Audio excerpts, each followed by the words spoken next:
So I'm sitting here with my very dear friend, Mai. Hey y'all. And we are talking about the life of a mompreneur, mother/entrepreneur. Mai, you are a new mother to a very handsome, very bright young man, Monroe, or Money Man as I like to call him. And you are also a business owner. So first, let's back up. Tell us about your business. So again, I'm Mai, owner and creator of Synergy. Synergy is a crystal-infused candle and self-care company. And so yes, I am coming up on year 3 and relaunching on October 8th. And so I sell things from bath tools, candles, soaps, and things of that nature. Some infused with crystals, herbs, essential oils, and the like. Thanks. And she actually made me a custom candle that's right here on the altar. It's an abundance candle that was made specially for my birthday. So thank you so much for that. Mm-hmm. So how do you do it? How do you manage to have the business and the child, and you also do work, right? So I was listening to a podcast, and a lady was saying that someone says, like, how do you balance being a mother? How do you balance being a mother, entrepreneur, working your 9 to 5? How do you do it? And she said, like, there's no such thing as balance. Nothing is going to balance out. You just do what needs to be done in that moment. So you just do what you can, basically. There's no balance. You can't equally give yourself to all 3 areas. And so you find what's important in the moment, and you work on that. So I would say there is no balance. It is complete and total chaos. However, whatever is most important and needs to be done in that moment, that's what gets it done.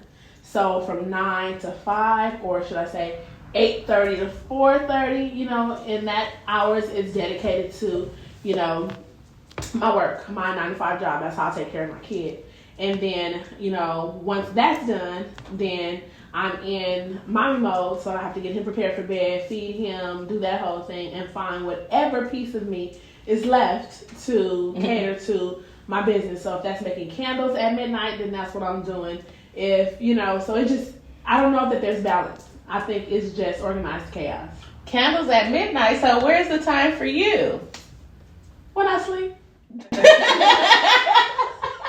No, for real. When I sleep. So you don't have any time throughout your day that you schedule to just cater to you, your needs, or not even cater, to just be and just live? There is, I don't know, but I think that everything that I do is me just being and just doing. Like, I don't know if that makes sense. But do I set aside, like, specific time to, do these things? Probably not. I think I find little pieces of time, little moments in time throughout my day. I don't dedicate a specific hour, a specific, time of day or any of that. Mm-hmm. If I got 15 minutes over here, then I'll take those 15 minutes to do something that's going to help me feel better in the moment. Or, you know what I mean? Like, right. I don't have a set. So you take the time when you can get it. Like, I take the time when I can get it. Mm-hmm. But even when I make my products and when I have the peace and the space to make the product, then that's self-care for me too. Because I see it. I like to cook. So I see me making my products the same way I see cooking, and something I really enjoy doing, and so I find that to be therapeutic in a way for me. I don't know if that makes sense. You put your heart and soul to it, and that's your self-care. Mm-hmm. Being able to release as you're mixing and pouring and pour your emotions. So I think so. I just feel like, I don't know, for me, it's just therapy for me. Like, cooking is therapy for me. Like, you know what I'm saying? So I don't have like, okay, at 9 o'clock every Saturday, this is my self-care routine. This is when I'm going to run my bath. I'm going to do this. It just doesn't work like that for me. As wonderful as I would like it to, mm-hmm. It just doesn't. So I take moments. So when you're up to here, you got all these things on your plates. You have, what do you do in that moment? All these things are facing you. You need a minute. Like, you need a minute for you. How do you execute that? You know what I do. Where do I go? What? Where do I go? Where do you go? In the bathroom. I close myself up in the bathroom. That's where I go. When I need a minute, like when Monroe is too much, when everything is too much, like I literally go in the restroom. I go in the bathroom. So I might light a candle. You light your candle. Sometimes I take a bath. Sometimes I light a candle. Sometimes I just, sit in there. Like, because that's and meditate. One place where my work computer's not there. Monroe is not there. Like, nothing is there. You know what I mean? This is the one part of the house where I got hide. Seriously, the one part of the house that I can truly say I can, for the most part, be by myself, and I have to claim that because my son does come to the restroom with me too. So with all of that, would you have it any different? Would I have it any different? In my world of worlds, because I'm a worker bee, I'm not in a place where I see myself not working a 9-to-5 per se. I'm grateful to be able to work from home, so that's a plus. But would I want anything to be, I need more hours in a day. I always say that. I always say there's not enough hours in a day. Would I change it? I definitely wouldn't trade my son. If I had to trade anything, it would be the 9-to-5 though. Even though I'm working, I'm used to working multiple jobs. I'm used to working. But if I had to trade anything, it would probably be the 9-to-5. Drop them. Drop that 0. and become the hero. Shoot. Okay. Well, that is pretty much all I had. I do have a what's the tea question for you. Okay. And we're supposed to have our tea up here, but whatever. We just rolling with the punches today. So, what's the tea? What do you feel about the Nia Long and whatever her husband's name is? His name is whatever his name is. Okay? How do I feel about Nia Long and him? I feel like he fumbled the fuck out of her. Can I curse on anything? Yeah. He fumbled her. He felt like, how do you cheat on Nia Long? How do you cheat on anyone? But Nia Long, like, she is like every man's dream, young and old. Like, Nia is Nia. Like, everybody want Nia. And you do that? Like, you know what I'm saying? I don't think he thought about it. And it's not even, I think that he just breached his work contract. He breached his marriage.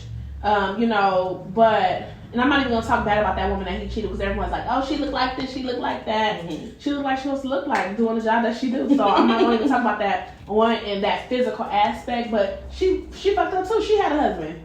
Like, that whole situation was just very tacky. So tacky. 2020, I believe it was, Nia Long did an interview with E.T., I believe. I'm not sure. But she basically was talking about the whole entanglement scandal between Will and Jada. And she was just saying, what she said in that moment led me to kind of think of where her mind or her headspace may be now.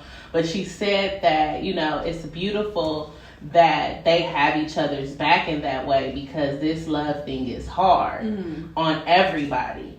And you want to know that you have somebody like, that really has your back. And unfortunately, they've been having this on display, their relationship on display, so they can't really deal with things privately that some of us would want to. And so in her recent statement, she said, basically, like, she's just dealing with things and, basically assessing the situation privately. So, my thoughts on it is I don't think that she's going to leave her husband at all, just based on what she said in previous interviews. And her stance seems to really be engaged. I thought they were very engaged. Yeah, but they've been engaged for like 10 years, so it ain't common law everywhere. But I don't think she's going to leave him. I don't think that's just because based on what she said. I don't know. But that's my thought on the topic. Okay, so here is a trivia question.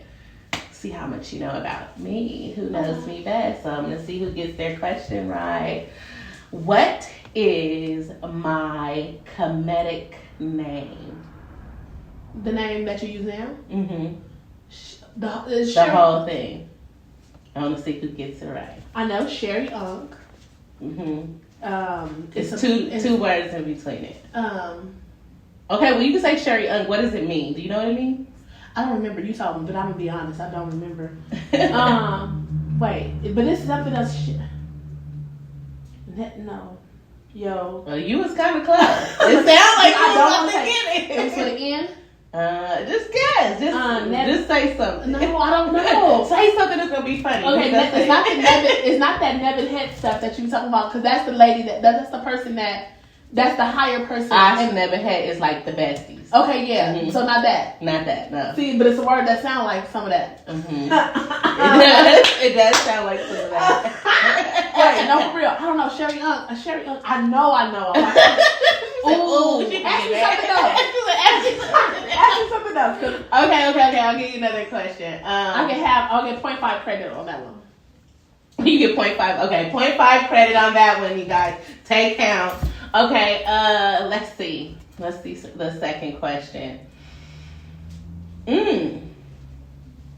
At what age was I when I had my tea party? What age? Yeah. We did a tea party. How old was I when I did the tea party? How old did I turn? I feel like I want to say 25, but that's too young. Is that what you going with?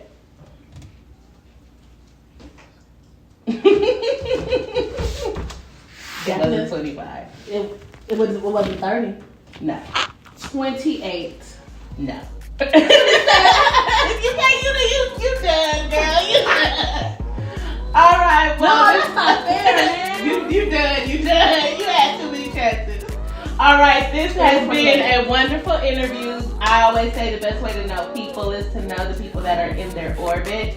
This is one of the shining stars, the gems of my universe. Mai, thank you so much for joining me. So welcome.